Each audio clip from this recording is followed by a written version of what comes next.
야, 니년이 뭔데 여겠어? 쌍화차나 타와. 부대를 시찰하러 온 대한민국 서열 1위, 사성 장군 합참의장에게 쌍욕을 박아버린 미친 중령의 최후. 영상 시청 이전에 구독과 좋아요 부탁드리겠습니다. 저희에게 큰 도움이 됩니다. 강원도 화천의 겨울은 전방 그 어느 곳보다도 먼저 그리고 혹독하게 찾아왔다. 살을 애는 칼바람이 백암산의 앙상한 나뭇가지를 울리고 지나갈 때마다 세상의 모든 온기는 저 북녘 땅으로 빨려 들어가는 듯 했다.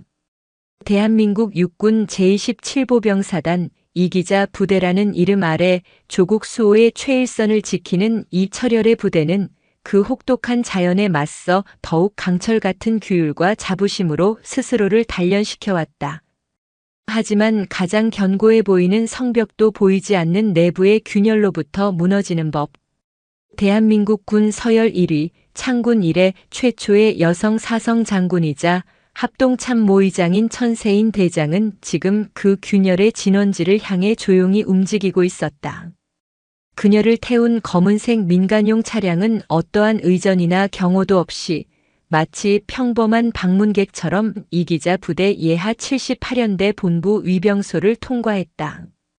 야전 상의에 계급장 하나 달지 않은 채 조수석에 앉아있는 그녀의 모습을 위병소의 초병은 그저 새로 부임한 군무원쯤으로 생각했을 뿐이다.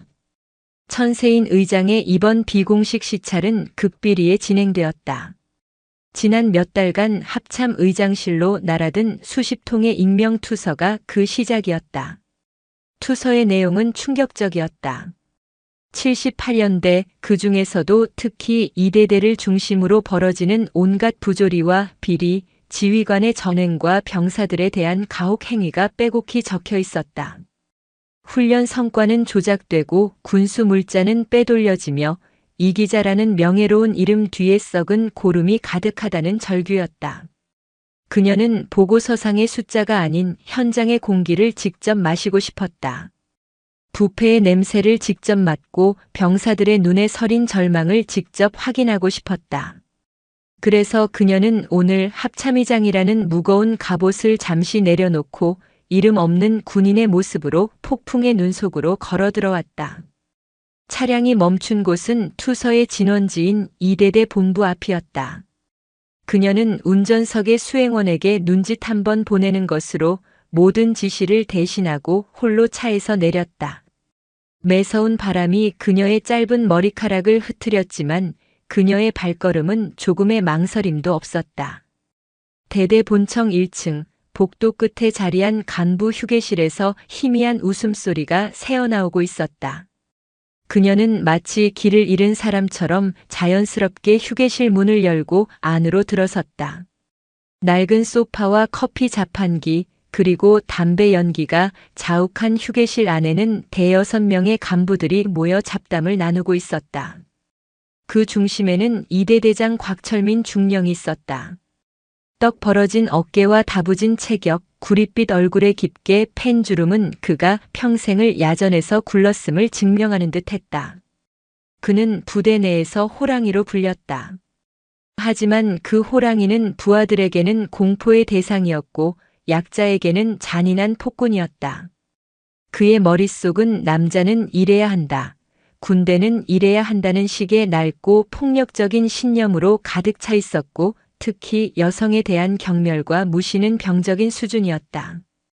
그래서 말이야, 이번에 사단 의무대의 새로운 여군 대위 말이야. 아주 볼만하더군.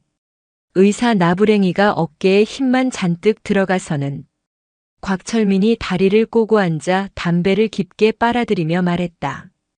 주변의 젊은 장교들은 그의 비위를 맞추기 위해 억지 웃음을 지어 보였다. 여자가 무슨 군의관이야. 그냥 얌전히 병원에서 주사나 놓으면 될 것을. 안 그래? 전쟁 나면 총 들고 싸울 것도 아니면서 똑같이 월급 받아가는 거 보면 아주 속이 뒤집어져. 바로 그때 휴게실 구석의 창가에 조용히 서서 밖을 내다보는 천세인의 모습을 곽철민이 발견했다. 계급장도 없는 허름한 야전상의 차림의 여인. 그는 의뢰 본부 행정반의 새로운 여군 하사나 아니면 잠시 서류 때문에 들른 타부대 여군무원쯤으로 생각했다. 그것도 아주 개념 없고 버릇없는. 중령이 떡하니 앉아있는데도 들어와서 인사 한 번 하지 않고 창밖만 쳐다보고 있는 꼴이 그의 심기를 단단히 건드렸다. 곽철민은 턱짓으로 그녀를 가리키며 거만한 목소리로 내뱉었다. 어이 거기. 새로 왔나? 관등 성명도 안 하고 뭐 하는 거야? 여기가 어디라고 멀뚱멀뚱 서 있어? 천세인은 천천히 돌아섰다. 그녀의 얼굴에는 어떤 감정도 떠오르지 않았다. 그저 깊이를 알 수 없는 고요한 눈으로 휴게실의 탁한 공기와 그 중심에 앉아있는 곽철민을 훑어볼 뿐이었다. 그 무심한 시선에 곽철민은 더욱 기분이 상했다. 건방지기 짝이 없다고 생각했다. 뭘 쳐다봐? 여기가 니년 구경하는 데야? 상급자가 말을 하면 대답을 해야 할 것 아니야. 요즘 계집들은 군기가 아주 개판이야. 어느 부서 소속이야? 당장 안 불어? 주변에 앉아있던 젊은 장교들의 얼굴이 난처함으로 굳어졌다. 아무리 그래도 초면에 니년이라는 상스러운 말을 내뱉는 것은 도가 지나쳤다. 하지만 누구 하나 감히 대대장의 폭주를 막아서지 못했다. 천세인은 여전히 말이 없었다. 그녀의 침묵은 마치 거대한 댐과 같아서 곽철민의 분노를 더욱 차오르게 만들었다. 그는 이 기회에 본때를 보여주어 여자가 군대에서 얼마나 하찮고 쓸모없는 존재인지를 이 자리에 있는 모두에게 똑똑히 각인시켜주고 싶었다. 그는 소파에서 육중한 몸을 일으켜 그녀에게로 성큼성큼 다가갔다. 그의 군화가 바닥에 부딪히는 소리가 휴게실의 긴장을 더욱 옥죄었다. 하는 짓 보아하니 행정 나부랭이거나 아니면 커피나 타는 계집이겠지. 손님 왔으면 차라도 한 잔 내오는 게 기본 아니야? 그는 자판기를 턱짓으로 가리키며 명령했다. 가서 뜨끈한 쌍화차나 한 잔 타와. 피곤해 죽겠으니까. 아, 아니다. 니년이 타주는 건 재수 없어서 못 마시겠고 자판기 가서 뽑아와. 빨리.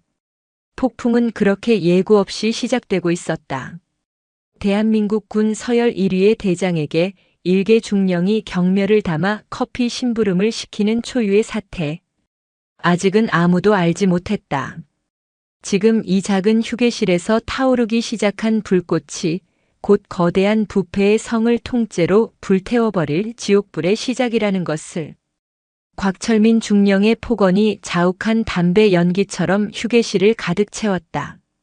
그의 뒤에 서 있던 젊은 장교들은 차마 고개를 들지 못하고 안절부절 못했다. 상황은 이미 그들이 감당할 수 있는 수준을 넘어섰다. 그들의 눈에는 창가의 여인이 그저 불쌍하고 안타까울 따름이었다. 하필이면 오늘 가장 사나운 호랑이의 심기를 건드렸으니 말이다. 하지만 천세인의 반응은 그들의 예상을 완전히 빗나갔다. 그녀는 두려워하지도 분노하지도 억울해하지도 않았다. 그녀는 그저 조용히 마치 흥미로운 곤충이라도 관찰하듯 곽철민을 바라볼 뿐이었다. 그 평온함이 곽철민의 마지막 남은 이성마저 불태워버렸다. 자신의 위험이 통하지 않는다는 사실에 그는 참을 수 없는 모욕감을 느꼈다. 못 들었어? 귀까지 처먹었나? 당장 가서 쌍화차 안 뽑아오고 뭐해, 이 쌍년아. 그의 입에서 마침내 최악의 욕설이 터져나왔다. 쌍년이라는 두 글자는 단순한 욕이 아니었다. 그것은 군대라는 남성 중심의 조직에서 여성을 동료가 아닌 한낱 성적 대상으로 폄하하고 인격 자체를 말살하려는 폭력의 언어였다. 휴게실의 공기가 칼날처럼 날카로워졌다. 천세인은 비로소 천천히 입을 열었다. 그녀의 목소리는 겨울 호수처럼 차갑고 낮았지만 그 어떤 고함보다도 날카롭게 곽철민의 고막을 파고들었다. 쌍화차라 그 차 마실 자격이 있는 사람이나 마셔야지. 뭐라고? 곽철민은 자신의 귀를 의심했다. 감히 일개 여군 나부랭이가 자신에게 대꾸를 하다니. 그는 주먹을 불끈 쥐었다. 금방이라도 그녀의 뺨을 후려칠 듯한 기세였다. 니년이 지금 미쳤나? 여기가 어디라고 감히 대대장한테 말대꾸야. 너 오늘 영창 가고 싶어서 환장했지? 내가 니년 군복을 홀딱 벗겨서. 그의 광기가 절정에 달한 바로 그 순간이었다. 충성. 찾아왔습니다. 휴게실 문이 거칠게 열리며 비서실장의 다급한 전화를 받고 미친 듯이 달려온 27사단장 강건우 소장이 헐레벌떡 뛰어들어왔다. 그의 뒤로는 연대장과 사단 참모장 등 별들이 줄줄이 따라붙었다. 사단 전체가 발칵 뒤집힌 것이다.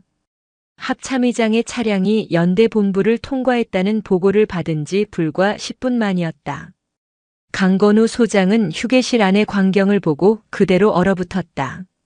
자신의 휘하 대대장이 감히 대한민국 군 통수권자인 합참의장에게 손가락질을 하며 쌍욕을 퍼붓고 있는 장면. 그의 눈앞이 하얘지고 다리가 풀렸다. 이것은 단순한 하극상이 아니었다. 군 전체의 기강을 뒤흔드는 상상조차 할 수 없는 대참사였다. 곽철민은 갑자기 들이닥친 사단장과 연대장의 모습에 당황했다. 하지만 그는 여전히 상황 파악을 하지 못했다. 그는 그저 자신의 위험을 과시할 좋은 기회라고 생각하며 더욱 기세등등하게 외쳤다. 사단장님, 마침 잘 오셨습니다. 이 버르장머리 없는 년 좀 보십시오. 감히 대대장한테. 내 이놈, 입 닥치지 못할까? 강건우 소장의 입에서 평생 내본 적 없는 거대한 불호령이 터져나왔다. 그는 거의 울먹이는 표정으로 천세인을 향해 달려가 군인의 가장 곧고 절도 있는 자세로 거수경례를 붙였다. 그의 이마에서는 폭포수 같은 땀이 흘러내렸다. 충성. 의장님께 대하여 경례. 사단장 소장 강건우 의장님의 사전 예고 없는 방문에 영접이 늦어 죄송하기 그지없습니다. 죽을 죄를 지었습니다. 의장님이라는 세 글자가 휴게실 전체에 거대한 망치 소리처럼 울려 퍼졌다. 곽철민의 얼굴에서 핏기가 사라졌다. 그의 눈이 지진이라도 난 듯 격렬하게 흔들렸다. 그는 믿을 수 없다는 듯 사단장과 창가의 여인을 번갈아 쳐다보았다. 방금 자신이 온갖 상욕을 퍼부으며 쌍화차 심부름을 시키려 했던 저 여자가 어깨에 별이 4개, 대한민국 육해공군 60만 대군의 정점에 서 있는 합동참모의장 천세인 대장이라고. 그의 머릿속이 새하얘졌다. 다리가 후들거려 서 있을 수조차 없었다. 그의 육중한 몸이 힘없이 바닥으로 쿵 하고 무너져 내렸다. 뒤에 서 있던 젊은 장교들은 아예 혼절 직전이었다. 그들은 지금 대한민국군 역사상 최악의 하극상 현장에 서 있는 것이었다. 휴게실은 물을 끼얹은 듯 조용해졌다. 들리는 것이라고는 곽철민의 거친 숨소리와 사단장의 덜덜 떨리는 이빨 부딪히는 소리뿐이었다. 천세인은 바닥에 주저앉은 곽철민을 싸늘하게 내려다보았다. 그녀의 눈에는 더 이상 분노도 경멸도 없었다. 그저 벌레를 보는 듯한 차가운 무관심만이 가득했다. 그녀는 강건우 사단장에게 고개를 돌려 말했다. 강 소장. 예. 의장님. 내가 오늘 이곳에 온 것은 차 대접을 받으러 온 것이 아니다. 그녀의 목소리는 얼음장처럼 차가웠다. 썩어 빠진 찻잔을 깨부수러 왔다. 그녀는 휴게실을 천천히 둘러보았다. 공포에 질려 벌벌 떨고 있는 장교들의 얼굴 하나하나를 눈에 새기듯 바라보았다. 지금 이 시간부로 27사단 78년대 2대대의 모든 지휘 통제권은 합참의장인 내가 직접 인수한다. 대대장 곽철민 중령은 보직 해임과 동시에 직무를 정지하고 현장에서 즉시 체포하여 육군 교도소의 미결수 신분으로 수감한다. 죄목은 상관 모욕, 군 기강 문란, 그리고 반역 미수다. 반역 미수라는 말에 사단장의 얼굴이 잿빛으로 변했다. 그리고 강 소장은 지금부터 78년대 전체의 비상경계령을 발령하고 모든 인원과 장비, 물자, 서류의 이동을 전면 통제하라. 단 한 장의 종이, 단 한 명의 병사도 내 허락 없이는 이 부대를 빠져나갈 수 없다. 그것은 선전포고였다. 지금부터 이 썩어 빠진 부대를 뼛속까지 해체하는 강철 빗자루 작전을 시작한다. 그녀의 마지막 말과 함께 휴게실 밖 복도에서 대기하고 있던 합참 직속 헌병 특수임무대의 검은 베레모들이 들이닥쳤다. 그들은 일사불란하게 바닥에 주저앉은 곽철민의 양팔을 거칠게 붙잡아 일으켜 세웠다. 이럴 수는 없습니다. 제가 뭘 잘못했다고. 의장님.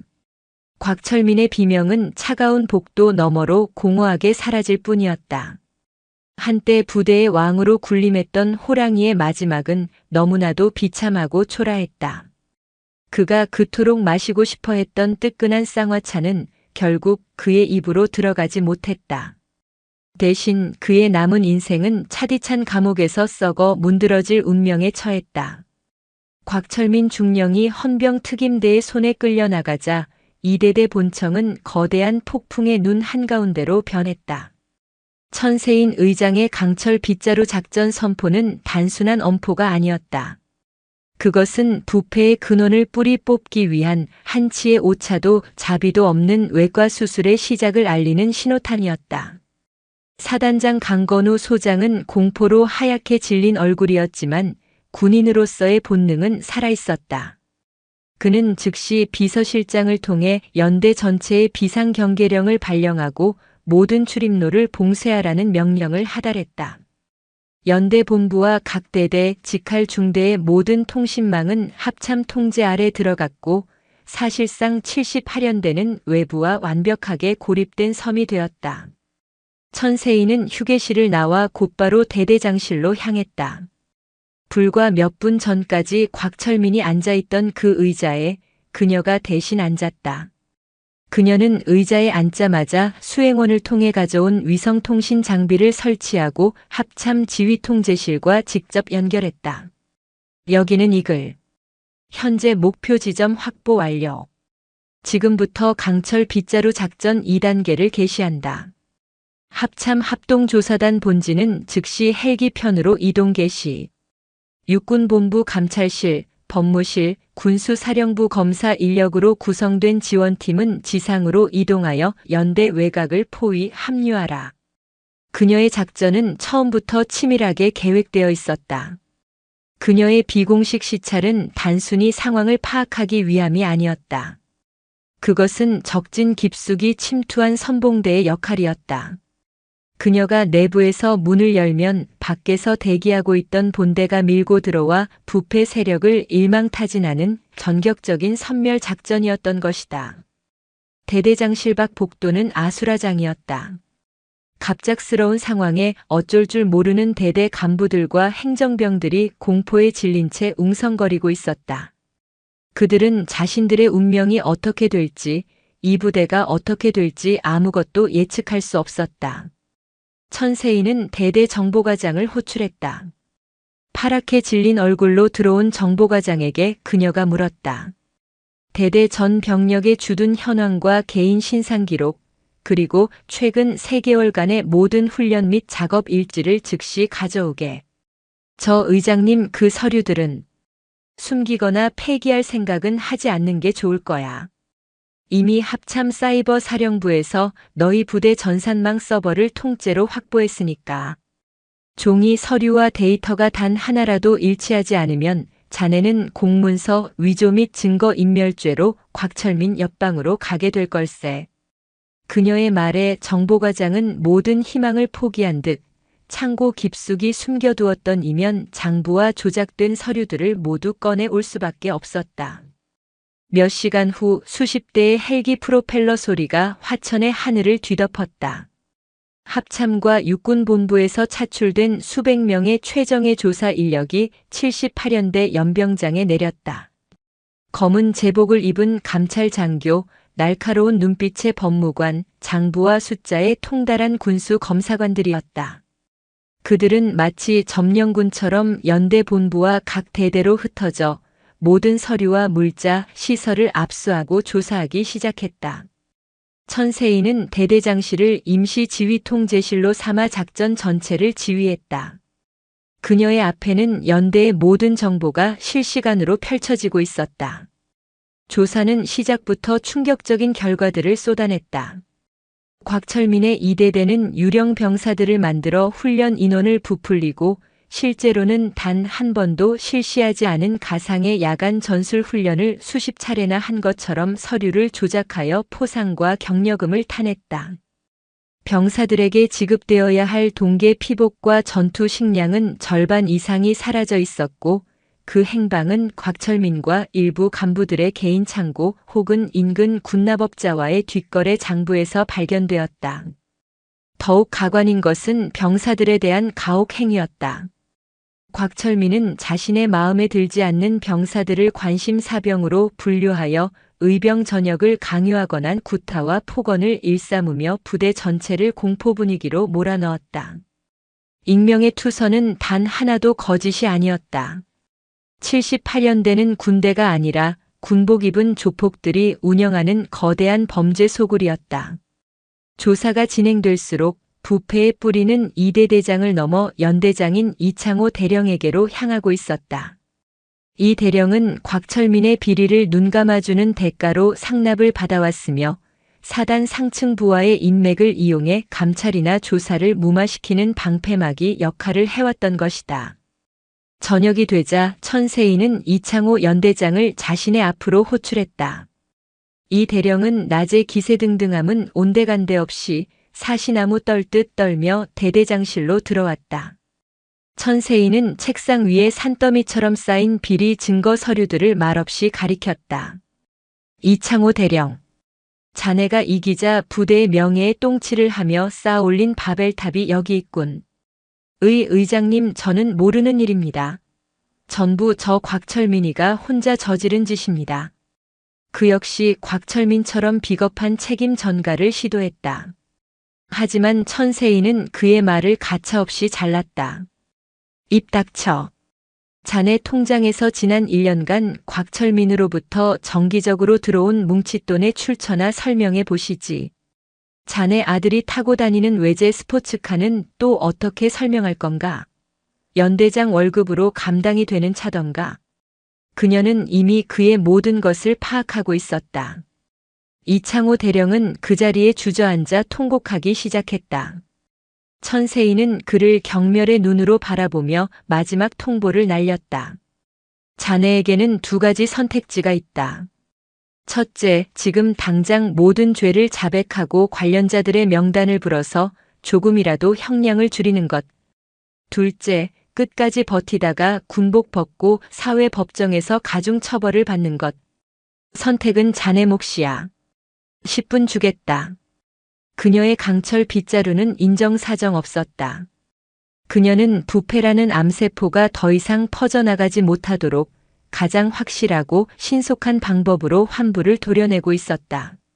화천의 밤은 깊어갔고 78년대의 길고 길었던 악몽은 비로소 끝을 향해 달려가고 있었다. 그러나 이것은 끝이 아니었다. 대한민국 군 전체를 향한 거대한 개혁의 서막이 이제 막 올랐을 뿐이었다. 천세인 의장이 제시한 10분의 시간은 78년대장 이창호 대령에게는 지옥과도 같은 영겁의 시간이었다. 그의 머릿속에서 지난 수년간 곽철민과 함께 쌓아 올렸던 부패의 바벨탑이 거대한 굉음과 함께 무너져 내리고 있었다. 그는 살아남기 위해 자신을 지탱해주던 모든 기둥과 벽돌을 제 손으로 부숴야만 했다. 결국 그는 하얗게 센 얼굴로 무너진 인간의 전형을 보이며 모든 것을 자백하기 시작했다. 제가 다 말씀드리겠습니다. 곽철민이 뿐만이 아닙니다. 군수참모, 인사참모 그리고 사단 참모장님까지 모두 한통속이었습니다. 그의 입에서 나온 이름들은 78년대를 넘어 27사단 전체를 뒤흔드는 거대한 태풍의 핵이었다. 이창호의 자백은 도화선이 되었다. 천세인의 지휘 아래 합동조사단은 그가 제공한 정보를 바탕으로 거대한 그물망을 펼쳤다. 연대 내의 핵심 보직을 맡고 있던 장교들이 한밤중에 줄줄이 소환되었다. 조사실로 변해버린 대대 사무실들은 숨막히는 긴장감으로 가득 찼다. 조사관들은 회유나 협박 대신 오직 압도적인 증거만을 책상 위에 올려놓았다. 이창호와 곽철민의 통화 기록, 비밀리에 주고받은 돈이 오간 차명 계좌 내역, 군납업자와의 유착관계를 증명하는 CCTV 영상까지. 모든 것은 천세인이 화천에 오기 전 이미 합참정보본부와 사이버사령부를 통해 완벽하게 확보해둔 확인사살용 증거들이었다. 처음에는 굳게 입을 닫고 버티던 이들도 자신들의 공범이 이미 모든 것을 자백했다는 사실과 빼도 박도 못할 증거 앞에서 차례차례 무너져 내렸다. 그들은 서로를 물어뜯기 시작했다. 저는 시키는 대로 했을 뿐입니다. 군수품을 빼돌리라고 지시한 것은 연대장님이었습니다. 군수참모는 울부짖으며 이창호에게 책임을 떠넘겼다. 인사비리는 저 혼자 한 것이 아닙니다. 사단 참모장님께 상납할 돈을 마련하기 위해 어쩔 수 없었습니다. 인사참모는 더 높은 윗선을 걸고 넘어지며 자신의 죄를 희석하려 했다. 그들의 탐욕은 상상을 초월했다. 장병들에게 지급될 전투와 수백 켤레를 빼돌려 등산용품점에 헐값으로 팔아넘겼고 혹한기 훈련에 쓰일 유류를 빼돌려 인근 주유소와 뒷거래를 했다. 심지어 진지 공사용 시멘트와 철근까지 빼돌리는 바람에 최전방 GOP의 교통호와 벙커는 규격 미달의 부실 공사로 언제 무너져도 이상하지 않을 지경이었다. 그들이 조작한 훈련 보고서는 한 편의 소설과 같았다. 실시하지도 않은 K4 고속 유탄 기관총 야간 사격 훈련으로 수천 발의 탄약을 허위로 소비 처리한 뒤 그 탄피를 내다 팔아 회식비를 마련했다. 그 돈으로 그들은 부대 밖의 호화로운 식당에서 특별 메뉴를 즐겼고 그 시각 병사들은 멀건 똥국에 말라비틀어진 김치 조각으로 저녁을 때우고 있었다. 이것은 단순한 비리가 아니었다. 국가의 안보를 좀먹는 명백한 이적 행위였다. 조사가 진행될수록 모든 증거의 화살은 단 한 사람, 27사단 참모장인 공진규 준장을 향하고 있었다. 그는 이 거대한 부패 카르텔의 정점에서 모든 비리를 비호하고 상납금을 챙겨온 몸통이었다. 다음 날 새벽 천세인은 강건우 사단장과 함께 직접 공진규 준장의 집무실을 찾았다. 공진규는 밤샘 조사가 진행되는 동안에도 아무것도 모른다는 듯 태연하게 자신의 업무를 보고 있었다. 그는 천세인의 갑작스러운 등장에도 당황하지 않고 능숙한 미소와 함께 자리에서 일어났다. 의장님, 어쩐 일로 이른 아침에 예고도 없이. 그는 전형적인 정치군인이었다. 야전의 실무보다는 상급 부서와의 인맥 관리에 능했고 온화한 인상 뒤에 칼날 같은 계산을 숨기고 있었다. 그는 천세인의 이번 시차를 그저 일선 부대의 군기를 잡기 위한 보여주기 정도로 생각하고 있었다. 불똥이 자신에게까지 튀리라고는 상상조차 하지 못했던 것이다. 천세인은 그의 인사를 가볍게 무시하고 차가운 눈으로 그를 쏘아보았다. 공 준장, 자네 어젯밤에 잠은 잘 잤나? 예, 물론입니다. 의장님께서 우리 사단에 와 계시니 두 발 뻗고 편히 잤습니다. 그런가? 나는 어젯밤 자네 부하들이 줄줄이 터트리는 비명 때문에 한숨도 못 잤는데 말이야. 천세인은 수행원이 들고 온 노트북을 열어 그의 책상 위에 올려놓았다. 화면에는 이창호 연대장을 비롯한 모든 피의자들이 공진규 준장과의 관계를 상세히 진술하는 영상이 재생되고 있었다.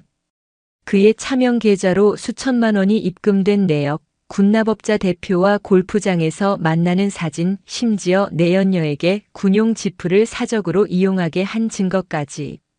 공진규의 얼굴에서 미소가 사라졌다. 그의 이마에서 식은땀이 비오듯 흘러내렸다.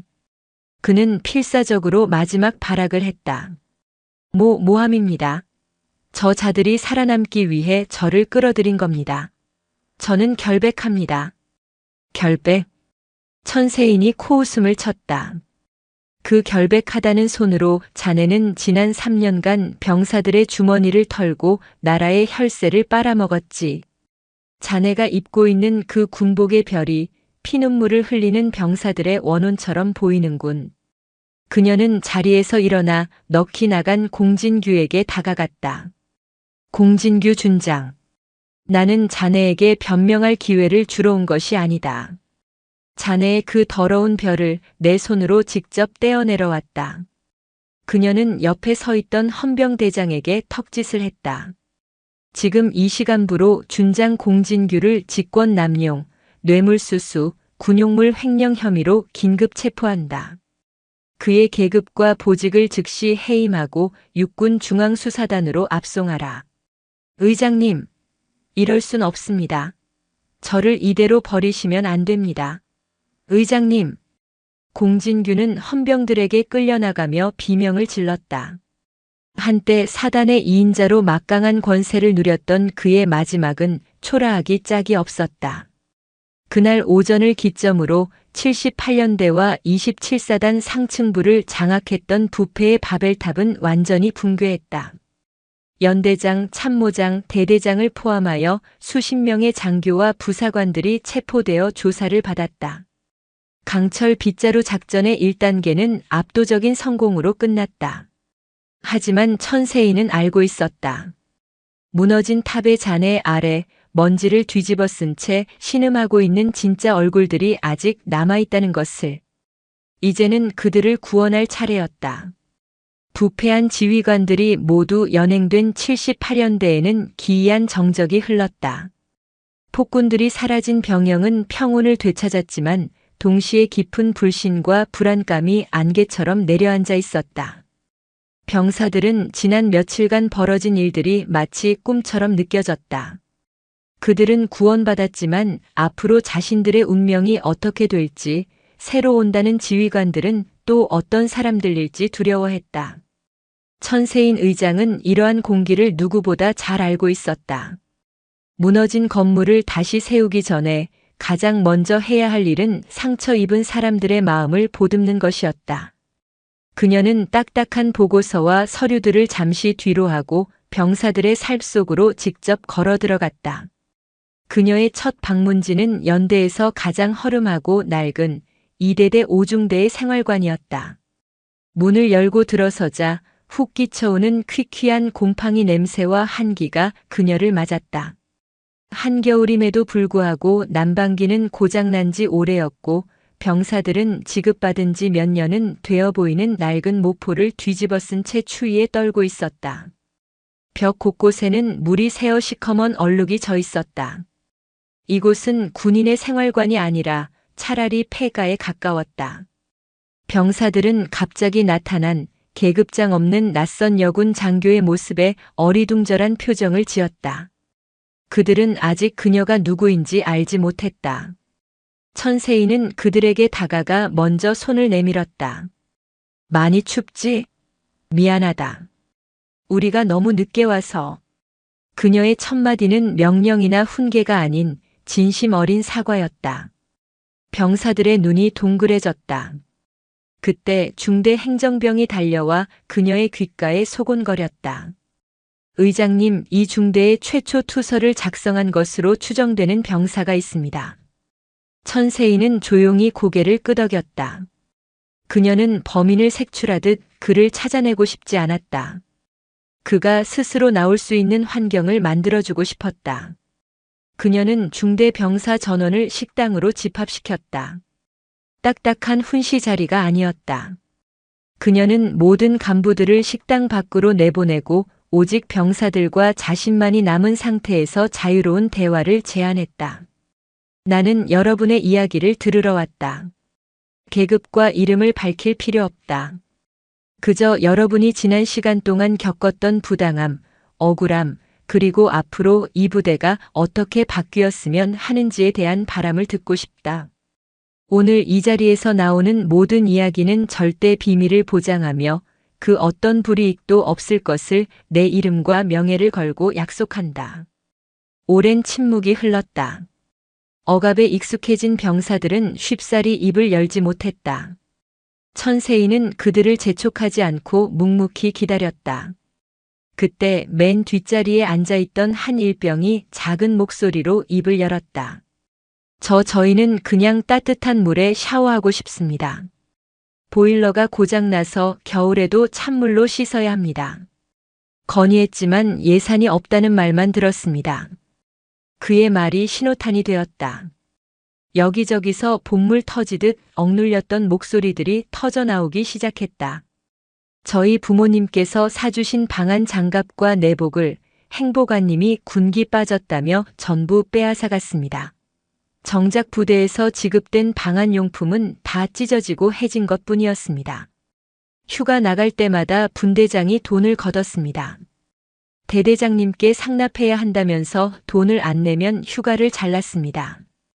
저는 곽철민 대대장님께 직접 구타를 당했습니다. 훈련 성과가 나쁘다는 이유였습니다. 하지만 훈련에 필요한 장비는 아무것도 지급되지 않았습니다. 의무실에 가고 싶다고 했지만 꾀병 부리지 말라며 묵살당했습니다. 병사들의 증언은 하나하나가 비수처럼 천세인의 가슴에 박혔다. 이것은 군대가 아니었다. 현대판 노예 수용소였다. 그녀는 모든 증언을 말없이 그러나 한 글자도 놓치지 않겠다는 듯 경청했다. 마침내 안경을 쓴 차분한 인상의 한 상병이 자리에서 일어났다. 그가 바로 최초의 투서를 작성했던 주역 박진우 상병이었다. 저는 더 이상 동기들과 후임들이 고통받는 것을 볼 수 없었습니다. 저는 행정병으로 근무하며 그들이 빼돌리는 물자의 양과 조작하는 서류들을 제 눈으로 직접 확인했습니다. 처음에는 두려웠습니다. 하지만 이대로 침묵하는 것은 군인으로서의 제 양심을 배신하는 일이라 생각했습니다. 그는 품속에서 꼬깃꼬깃한 수첩을 꺼내 보였다. 그 안에는 지난 1년간 그가 목숨을 걸고 모은 부패 간부들의 비리 내역이 날짜별로 꼼꼼하게 정리되어 있었다.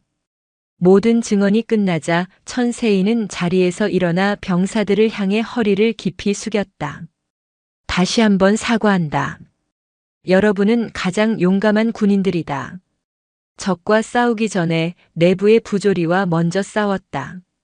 여러분의 그 용기가 이 썩어빠진 부대를 살렸다. 정말 고맙다.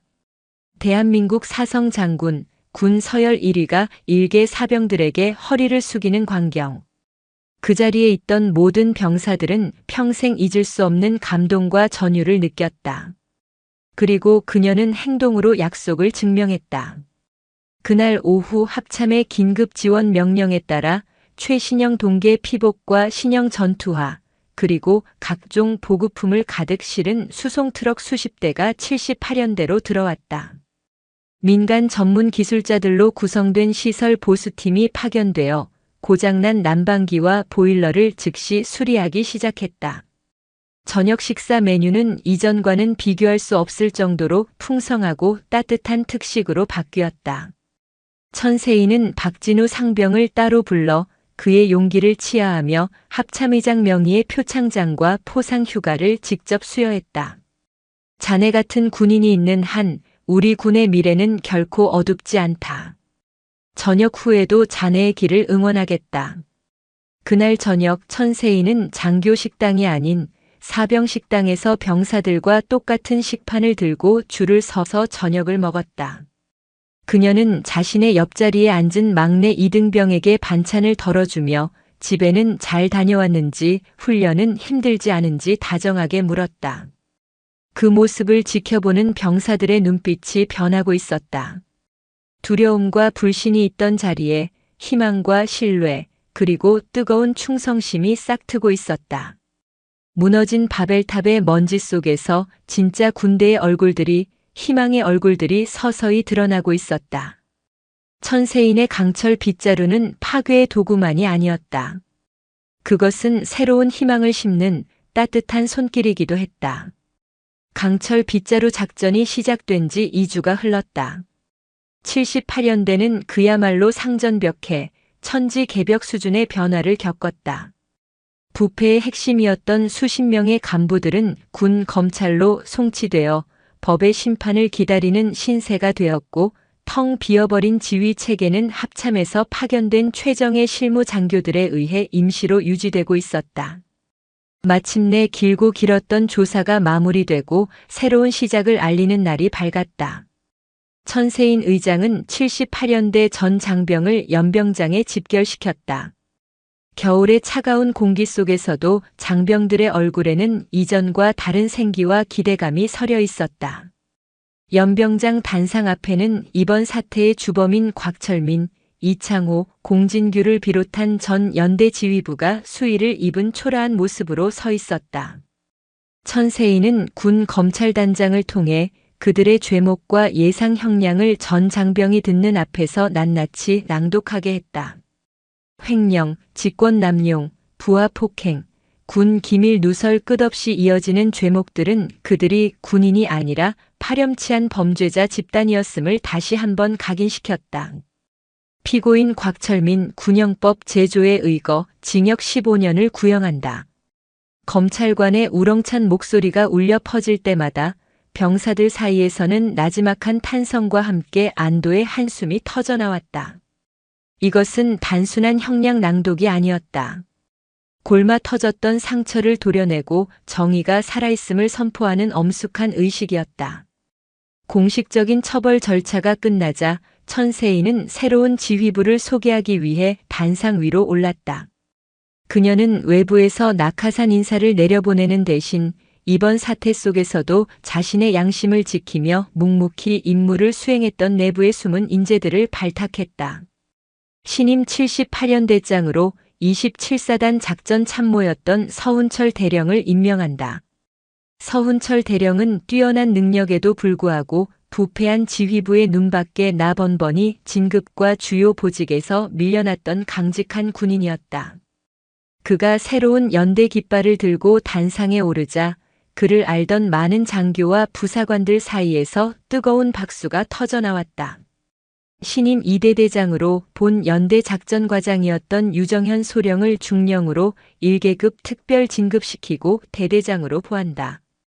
유정현 소령은 곽철민의 부당한 지시에 맞서다 좌천되었던 젊고 패기 있는 장교였다. 그는 파격적인 발탁에 어깨를 떨며 감격을 감추지 못했다. 천세인은 새로 임명된 지휘관들을 전 장병 앞에 세우고 자신의 첫 번째이자 마지막 명령을 내렸다. 그대들에게 내리는 나의 첫 번째 임무는 전술 훈련이나 작전 계획 수립이 아니다. 그녀는 연병장에 도열한 수천 명의 병사들을 손으로 가리켰다. 그대들의 첫 임무는 저 병사들의 얼굴과 이름을 모두 외우는 것이다. 그들의 부모가 누구인지, 그들의 꿈이 무엇인지, 그들이 무엇을 두려워하는지를 아는 것이다. 부하를 인격체가 아닌 소모품으로 여기는 지휘관은 이 자리뿐 아니라 이 군에 있을 자격이 없다. 그녀의 목소리는 우렁찼다.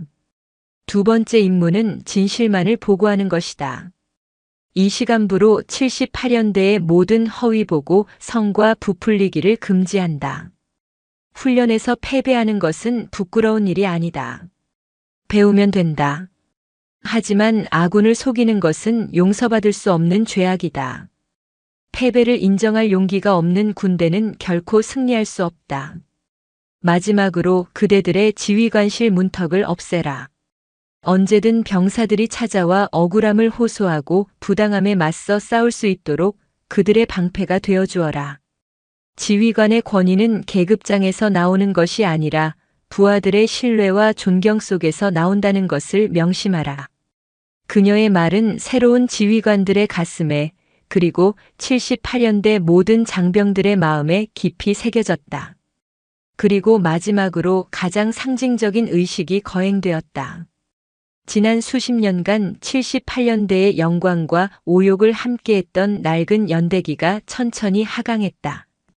그 깃발은 부패와 불의에 더럽혀진 과거의 상징이었다. 그 자리에 갓 제작된 새로운 연대기가 올라갔다. 찬란한 아침 햇살을 받은 새로운 깃발이 화천의 바람에 힘차게 펄럭이기 시작했다. 천세인은 그 깃발을 서훈철 대령에게 직접 건넸다. 서 대령. 이 깃발은 피와 눈물로 얼룩졌던 과거를 싣고 명예와 정의 위에 다시 태어난 우리 연대의 새로운 심장이다. 이 깃발 아래 다시는 부끄러운 역사가 반복되지 않도록 하라. 명. 받들겠습니다. 서훈철 대령은 눈시울을 붉히며 포효하듯 대답했다. 천세인의 임무는 이제 끝났다. 그녀는 조용히 이 땅을 떠날 준비를 했다. 그녀의 이임 소식에 연대 장병들은 자발적으로 연대 정문에서부터 위병소까지 수 킬로미터에 걸쳐 도열했다. 그녀를 태운 차량이 천천히 그 사이를 지나갈 때 우렁찬 함성이 터져나왔다. 의장님, 감사합니다. 충성. 이기자. 그것은 계급에 대한 의무적인 구호가 아니었다. 자신들을 구원하고 무너졌던 자부심을 되찾아준 영웅에게 보내는 진심 어린 외침이었다. 차창 밖으로 그 모습을 바라보던 천세인은 조용히 미소 지었다. 그녀는 연대 정문에 새겨진 이기자라는 세 글자를 바라보았다. 이제 그 글자는 그녀에게 새로운 의미로 다가왔다. 적과 싸워 이기는 것을 넘어 우리 안의 불의와 싸워 이기고 절망과 싸워 이기고 그리하여 마침내 스스로의 명예를 지켜내는 것. 그것이야말로 이기자 부대의 진정한 정신임을 그녀는 이곳에서 증명해 보였다. 강철 빗자루는 지나갔지만 그녀가 남긴 새로운 깃발은 이제 막 힘차게 펄럭이기 시작했다. 화천의 78연대를 떠나 서울 용산의 합동참모본부로 복귀한 천세인 의장은 개선장군이 아닌 고독한 혁명가가 마주해야 할 차가운 현실과 마주했다. 그녀가 강철 빗자루로 쓸어낸 것은 일개 연대의 부패만이 아니었다. 그것은 수십 년간 군이라는 거대한 조직의 혈관 속의 기생에 온 낡고 부패한 기득권 그 자체였다. 합참의 거대한 회의실, 대한민국의 모든 군사작전을 총괄하는 이 심장부에서 그녀는 보이지 않는 전선에 홀로 서 있었다. 다른 사성 장군들, 즉 육해공군 참모총장들은 그녀의 업적에 찬사를 보내면서도 그 눈빛 속에는 불편한 경계심을 감추지 않았다. 그녀의 개혁은 그들 자신도 결코 자유로울 수 없는 군 전체의 관행과 문화에 대한 선전포고였기 때문이다. 그 경계심의 정점에는 육군 참모총장 손태환 대장이 있었다. 그는 군내 최대 파벌인 칠성회의 수장으로 온화한 미소와 부드러운 카리스마 뒤에 강철 같은 권력욕과 치밀한 계산을 숨긴 노회한 정치군인이었다. 27사단 참모장이었던 공진규 준장은 바로 그의 직계 라인이었다. 천세인이 휘두른 칼날은 그의 심장 바로 앞까지 와 닿은 것이나 마찬가지였다. 그는 천세인을 자신의 왕국을 위협하는 가장 위험한 침입자로 규정했다. 손태환은 정면 대결을 벌일 만큼 어리석지 않았다. 그는 웃는 얼굴로 천세인에게 다가와 악수를 청했다. 의장님, 정말 대단한 일을 하셨습니다.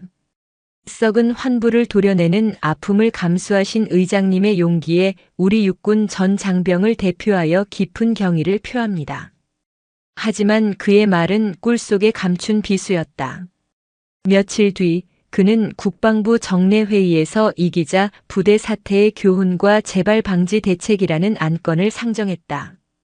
그리고 그 자리에서 천세인의 작전 방식에 대한 교묘한 문제 제기를 시작했다.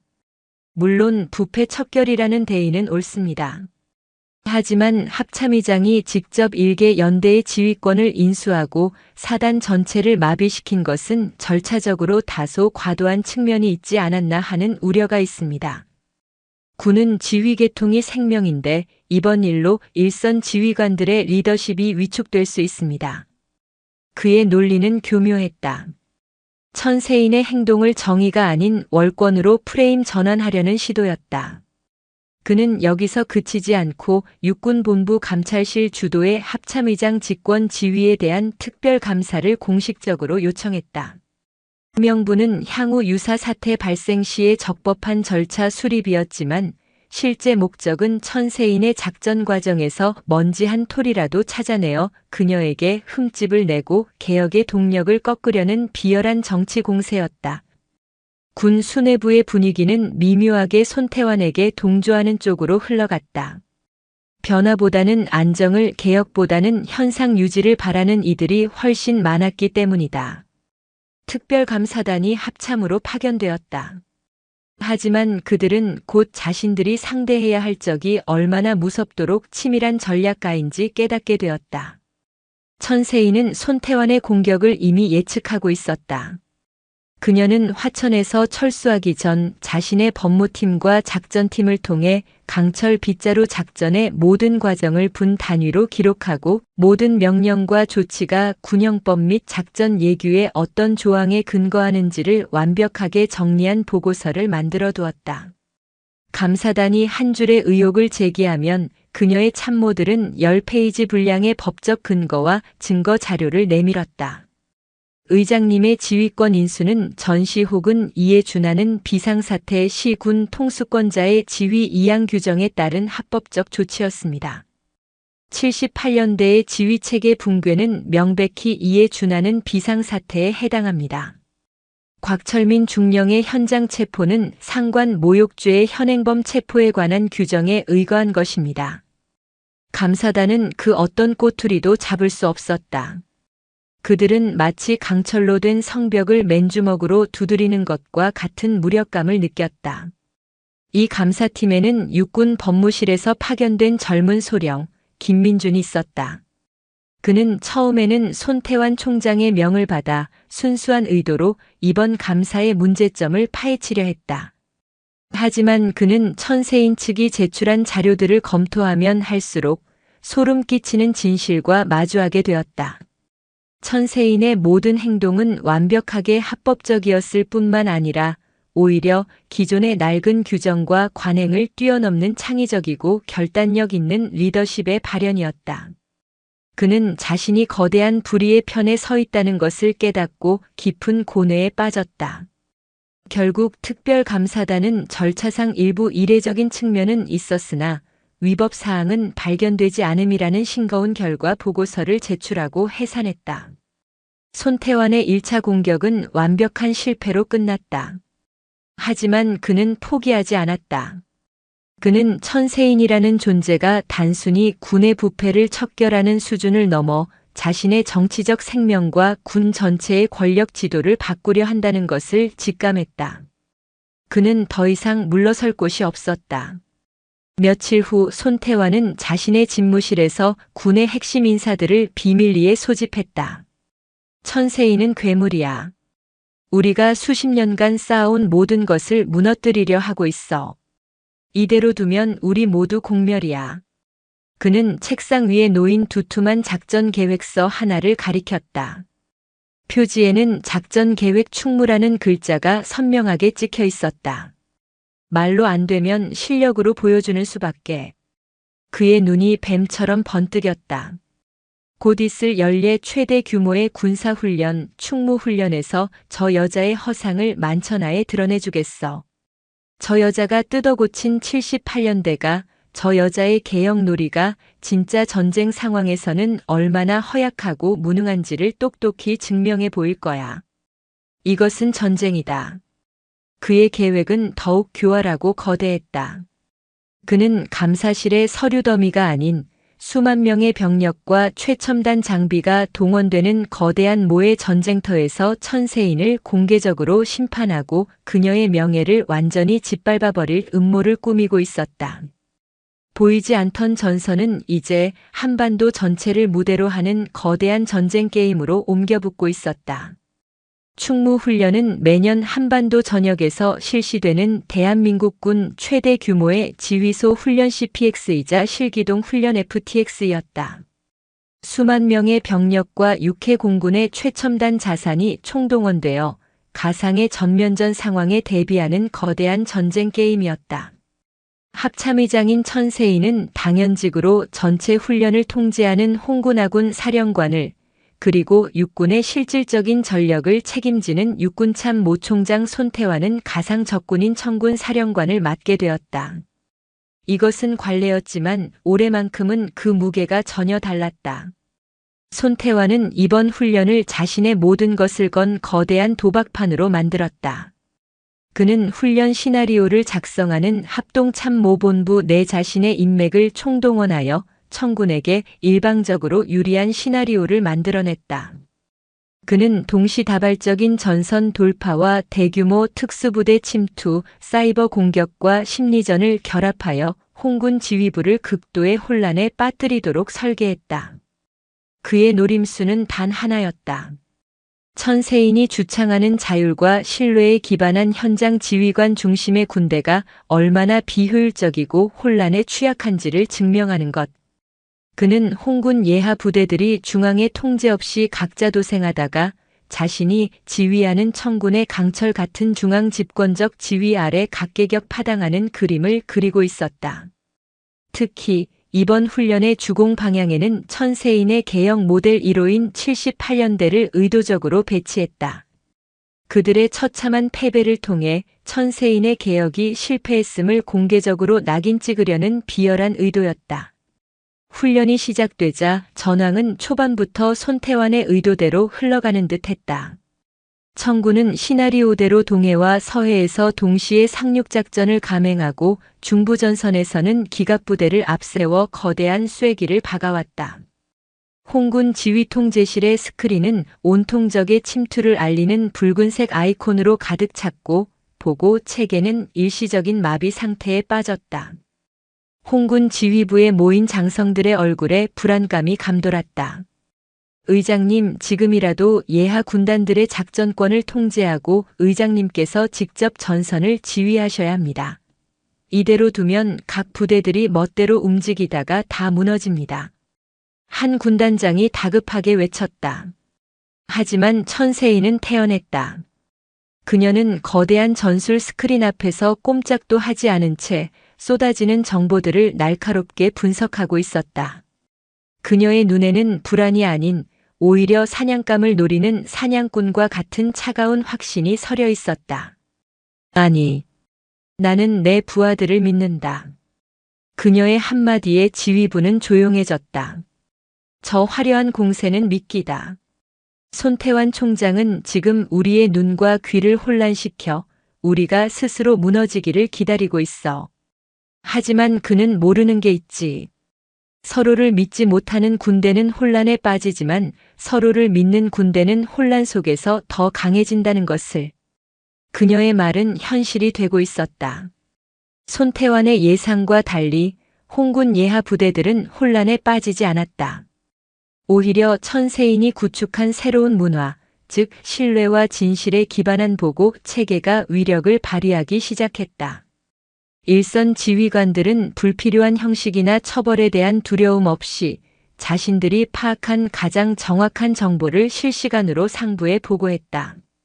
정보는 그 어느 때보다 빠르고 투명하게 지휘부로 흘러들어왔고 천세인은 손바닥 보듯 전장의 진짜 모습을 꿰뚫어 볼 수 있었다.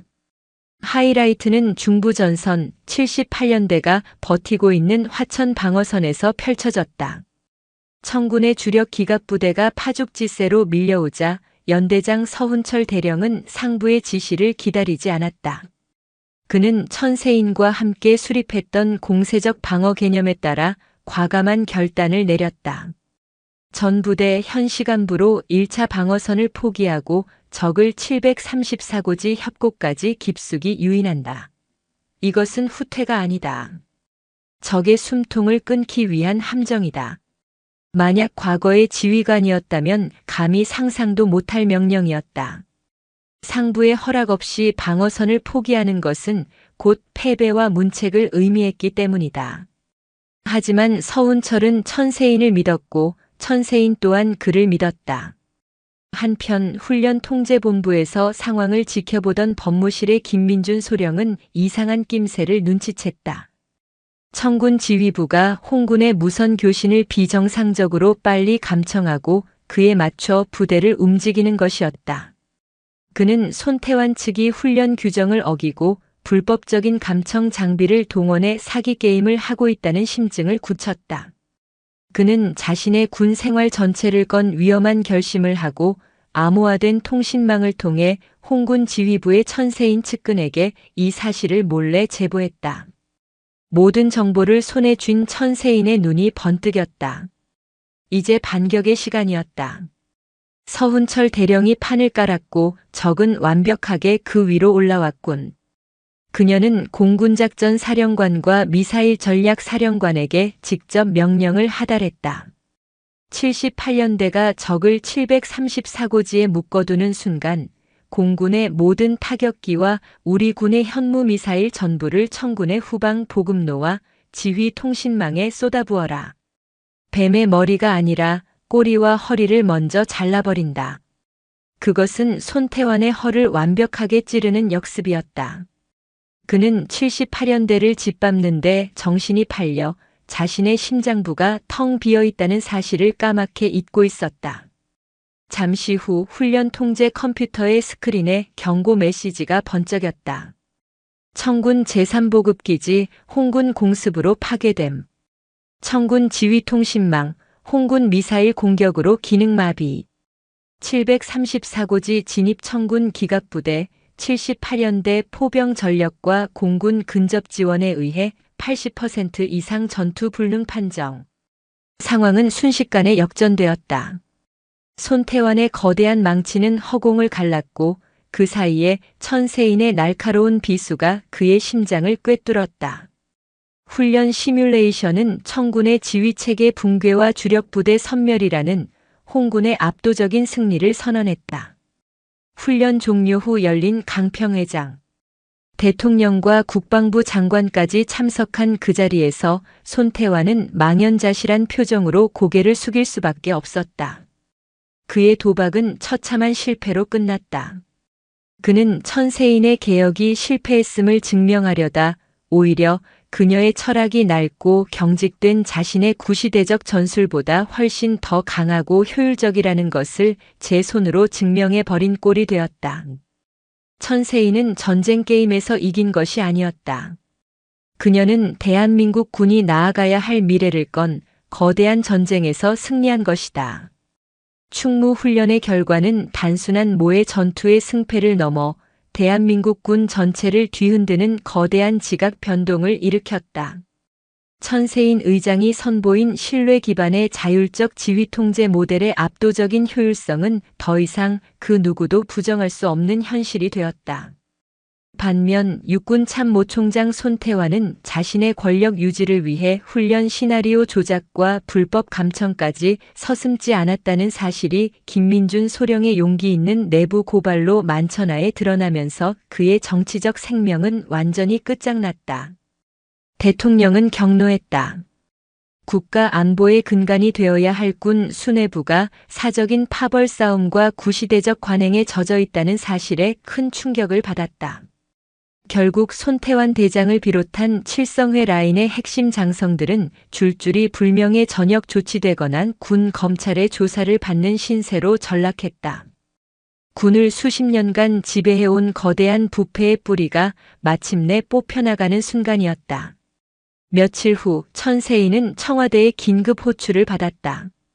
대통령 집무실에서 독대한 그녀에게 대통령은 무거운 표정으로 말했다.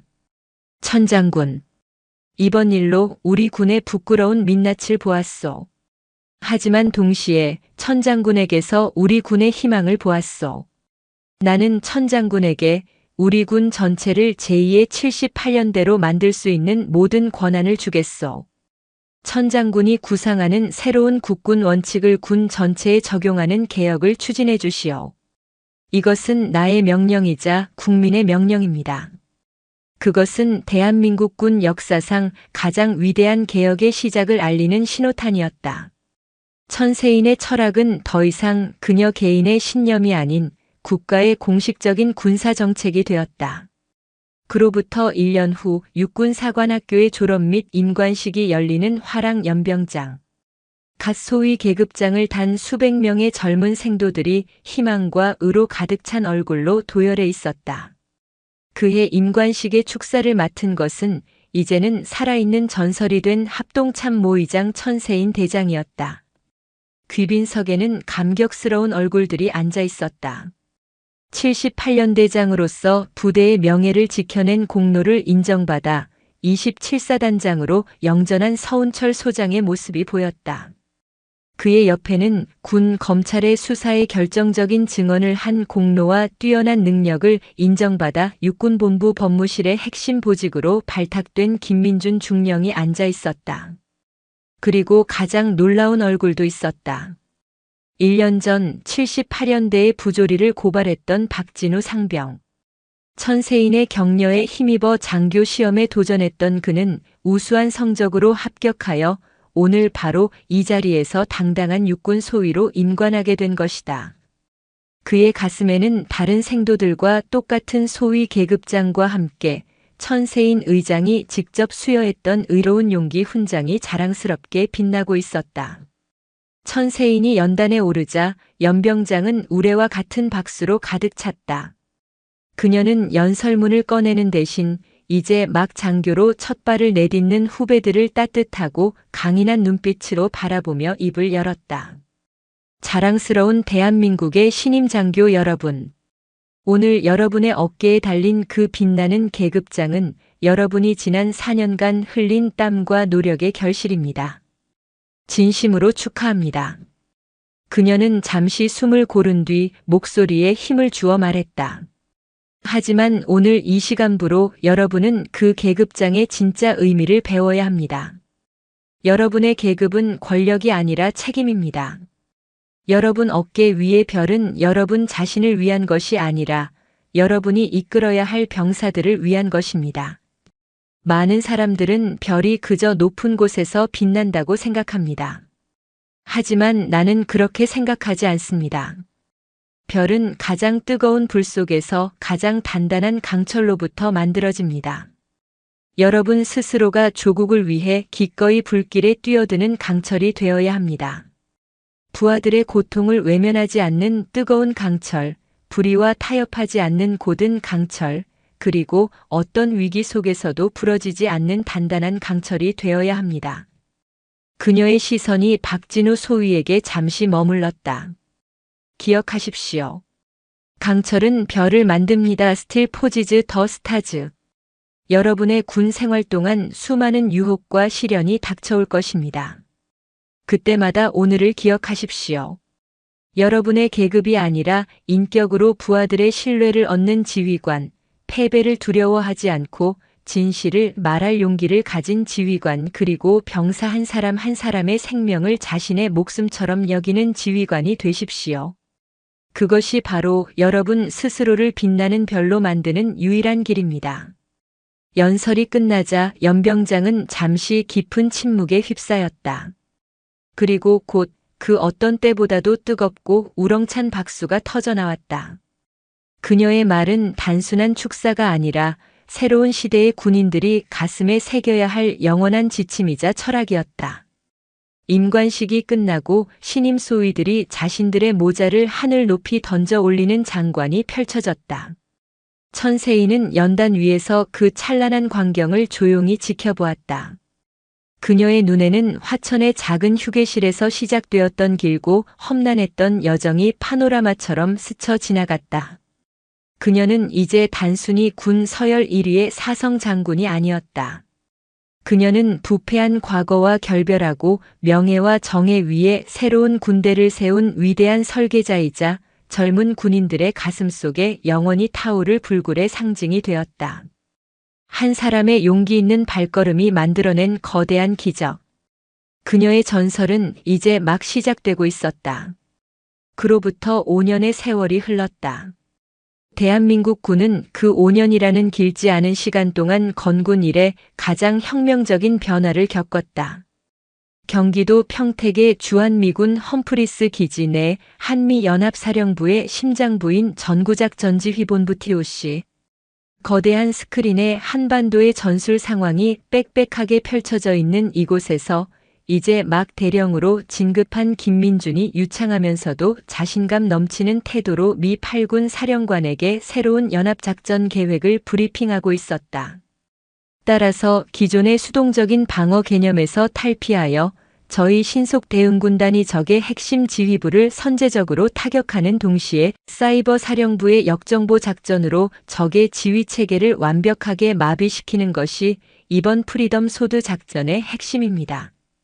브리핑을 듣던 미 8군 사령관 제임스 맥코넬 대장의 눈에 경탄의 빛이 스쳤다. 놀랍군, 김대령.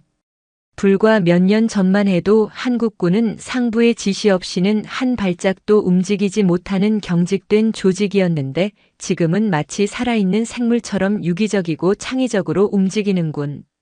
정보 공유의 투명성, 현장 지휘관의 과감한 결단력은 이제 미군이 오히려 배워야 할 정도야. 대체 그동안 무슨 일이 있었던 건가? 김민준 대령은 자랑스러운 미소와 함께 대답했다. 그것은 한 분의 위대한 지휘관이 남기신 유산입니다, 사령관님. 저희는 그것을 천세인 독트린이라고 부릅니다.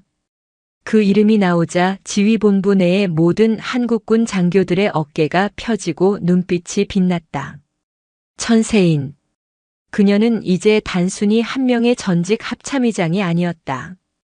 그녀는 구시대의 낡은 관행을 모두 불태우고 그 잿더미 위에서 명예와 신뢰 그리고 실력이라는 씨앗으로 새로운 군대를 키워낸 신화적 존재 국군의 어머니로 불리고 있었다. 그녀가 시작한 개혁의 물결은 군 전체를 바꾸었다. 더 이상 병사들은 추위와 굶주림, 부당한 폭력에 떨지 않았다.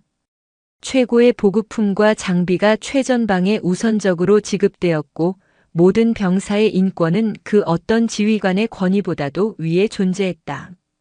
능력 있고 양심적인 지휘관들은 파벌과 인맥이 없어도 실력만으로 인정받고 승진했다. 78년대의 신임 대대장이었던 유정현은 이제 대령이 되어 육군본부의 핵심 작전과장이 되었고 27사단장이었던 서운철은 중장으로 진급하여 수도방 위사령관이라는 중책을 맡고 있었다. 그리고 그 변화의 가장 극적인 상징은 바로 강원도 최전방 백골부대의 한 중대장실에 있었다. 박 대위님, 이번 유격 훈련 계획 말입니다. 제가 생각하기에 한 소위가 중대장인 박진우 대위의 책상 앞에서 자신의 의견을 거침없이 펼치고 있었다. 박진우는 그의 말을 자르지 않고 끝까지 경청한 뒤 고개를 끄덕였다. 좋은 생각이다. 그 부분은 김소위의 아이디어를 반영해서 수정하도록 하지. 과거 상상조차 할 수 없었던 풍경이었다. 부하의 의견을 존중하고 더 나은 방향을 위해 기꺼이 자신의 계획을 수정하는 지휘관. 박진우 대위는 천세인이 그토록 원했던 새로운 지휘관의 표상이 되어 제2, 제3의 박진우를 키워내고 있었다. 한편 그 모든 영광의 중심에 있었던 천세인은 자신의 임기를 성공적으로 마치고 가장 명예로운 순간에 전역을 선택했다. 그리고 오늘 계룡대 대연병장에서는 그녀의 공식적인 전역식이 거행되고 있었다. 대통령을 비롯한 국가의 모든 지도자와 군 수뇌부, 심지어 역대 합참의장들과 주한미군 사령관까지 그녀의 마지막 길을 배웅하기 위해 모여들었다. 대통령은 직접 그녀에게 최고 무공훈장을 수여하며 말했다. 장군은 조국의 새로운 군대를 선물했습니다. 적과 싸워 이기는 군대를 넘어 스스로의 부조리와 싸워 이기는 명예로운 군대를 만들었습니다. 조국은 장군의 헌신을 영원히 잊지 않을 것입니다. 이어 전 장병을 대표하여 박진우 대위가 송사를 낭독하기 위해 연단에 올랐다. 그는 잠시 울컥하는 감정을 억누르며 떨리는 목소리로 입을 열었다. 제가 처음 의장님을 뵈었던 날을 기억합니다. 저희는 먼지 구덩이 속에서 절망하고 있었습니다. 그때 의장님께서는 저희에게 미안하다고 말씀하셨습니다. 저희는 그때 처음 알았습니다. 별이 땅을 향해 먼저 고개를 숙일 수 있다는 것을. 의장님께서는 저희에게 따뜻한 밥과 깨끗한 군복을 주셨고 빼앗겼던 명예와 자부심을 되찾아 주셨습니다. 저희는 의장님으로부터 전술이 아닌 사람을, 명령이 아닌 마음을 배웠습니다. 저희는 이제 의장님께서 닦아주신 이 길을 따라 더 강하고 명예로운 군대를 만들어 나갈 것을 약속드립니다. 충성. 그의 진심 어린 송사에 연병장 곳곳에서 조용한 흐느낌이 터져나왔다. 마지막으로 이제는 자연인 천세인이 된 그녀가 답사를 위해 연단에 섰다. 그녀는 군복이 아닌 단정한 정장 차림이었다. 어깨를 누르던 4개의 별은 없었지만 그녀의 존재감은 그 어느 때보다도 찬란하게 빛나고 있었다. 사랑하는 전우 여러분, 저는 오늘 군복을 벗고 여러분 곁을 떠납니다. 지난 40년간 군인 천세인은 행복했습니다. 조국이 저에게 부여한 모든 소임을 마칠 수 있게 도와준 여러분 모두에게 진심으로 감사합니다. 그녀는 연병장에 도열한 수많은 장병들을 천천히 둘러보았다. 많은 분들이 저에게 군을 바꾸었다고 말씀하십니다. 하지만 저는 감히 말하겠습니다. 저는 군을 바꾸지 않았습니다. 불의에 침묵하지 않았던 용기 있는 병사들, 자신의 안위보다 부하를 먼저 생각했던 의로운 지휘관들, 바로 여러분이 군을 바꾼 진짜 영웅들입니다. 저는 그저 여러분이 어둠 속에서 길을 잃지 않도록 잠시 등불을 들고 있었을 뿐입니다. 이제 그 등불은 여러분의 손에 들려 있습니다. 제가 떠난 이 자리에 더 밝고 뜨거운 수만 개의 불꽃이 타오르기를 바랍니다. 서로를 비추고 서로의 온기가 되어 그 어떤 어둠도 감히 침범하지 못하는 거대한 빛의 성벽을 만들어 주십시오. 부디 꺼지지 않는 불꽃이 되어 주십시오. 그녀의 마지막 말을 끝으로 장엄한 예포가 발사되고 수백 마리의 비둘기가 하늘로 날아올랐다. 그녀의 저녁식은 그렇게 끝났다. 행사가 끝난 후 그녀는 그 어떤 의전 차량도 마다하고 평범한 검은색 승용차에 올랐다. 그녀는 차창 밖으로 자신을 향해 끝없이 경례를 보내는 후배들의 모습을 말없이 바라보았다. 그녀의 시선은 화려한 장성들이나 정치인들이 아닌 가장 먼 곳에서 가장 큰 목소리로 경례를 외치는 젊은 사관생도들을 향해 있었다. 그녀의 눈에 희미한 물기가 어렸다. 하지만 입가에는 더없이 평온하고 만족스러운 미소가 걸려 있었다. 차량은 천천히 계룡대를 빠져나와 평범한 세상 속으로 사라져갔다. 한 시대의 영웅은 그렇게 역사의 뒤안길로 퇴장했다. 하지만 그녀가 남긴 꺼지지 않는 불꽃은 이제 막 타오르기 시작하여 대한민국 국군이라는 이름 아래 영원히 빛날 것이었다. 전설은 끝났지만 신화는 계속될 터였다. 오늘도 시청해주셔서 감사합니다. 영상이 즐거우셨다면 구독과 좋아요 부탁드리겠습니다.